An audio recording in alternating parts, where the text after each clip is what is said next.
സൗദിയിൽ മലയാളി യുവാവിന് നേരെ മുളകുപൊടി എറിഞ്ഞ് അക്രമി സംഘം മോഷണശ്രമം നടത്തി. മുളകുപൊടി എറിഞ്ഞതിനെ തുടർന്ന് അവശനായ യുവാവ് ആശുപത്രിയിൽ ഇപ്പോൾ ചികിത്സ തേടിയിരിക്കുകയാണ്. സലാലയിലാണ് സംഭവം നടന്നിരിക്കുന്നത്. മുളകുപൊടി എറിഞ്ഞ് മലയാളി യുവാവിനെ കവർച്ച ചെയ്യാനാണ് ശ്രമം നടത്തിയത്. സലാല നഗരത്തിന്റെ തെക്ക് ഭാഗത്തുള്ള മുൻതസ റോഡിൽ കഴിഞ്ഞ ദിവസം പുലർച്ചെ 2:30ഓടെയായിരുന്നു സംഭവം നടന്നത്.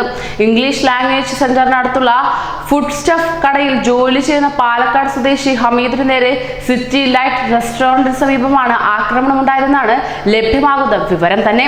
രാത്രി കടയടച്ച് സൈക്കിളിൽ താമസ സ്ഥലത്തേക്ക് പോവുകയായിരുന്ന ഹമീദിനെ സിറ്റി ലൈറ്റ് റെസ്റ്റോറന്റിന് സമീപം വച്ചാണ് 3 അംഗ സംഘം മുളകുപൊടി എറിഞ്ഞ് ഒന്നും കാണാൻ വയ്യാതായ ഹമീദിനെ പോക്കറ്റിലും ദേഹത്തും പരിശോധന നടത്തിയ സംഘം കാശൊന്നും കയ്യിലില്ലെന്ന് മനസ്സിലാക്കി സ്ഥലം വിട്ടത്.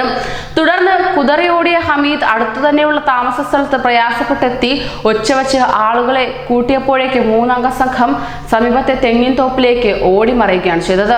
സ്ഥലത്തെ CCTV ദൃശ്യങ്ങളിൽ കാണുന്നതനുസരിച്ച് 3 അംഗ ഏഷ്യൻ വംശജരാണ് ആക്രമണത്തിന് പിന്നിലെന്നാണ് ലഭ്യമാകുന്ന വിവരം. കണ്ണിന് പരിക്കേറ്റതിനെ തുടർന്ന് ഹമീദിനെ ഉടൻ തന്നെ സ്വകാര്യ ആശുപത്രിയിൽ ചികിത്സ തേടുകയുണ്ടായി.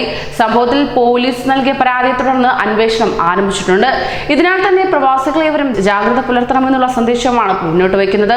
തുടരെ ഇത്തരം സംഭവങ്ങൾ വാർത്തകളായി വരുന്നതിനാൽ തന്നെ പ്രവാസികളിൽ കൂടുതൽ ജാഗ്രത പുലർത്തണം. കൂടുതൽ പ്രവാസി വാർത്തകൾക്കായി ഈ ചാനൽ സബ്സ്ക്രൈബ് ചെയ്യൂ.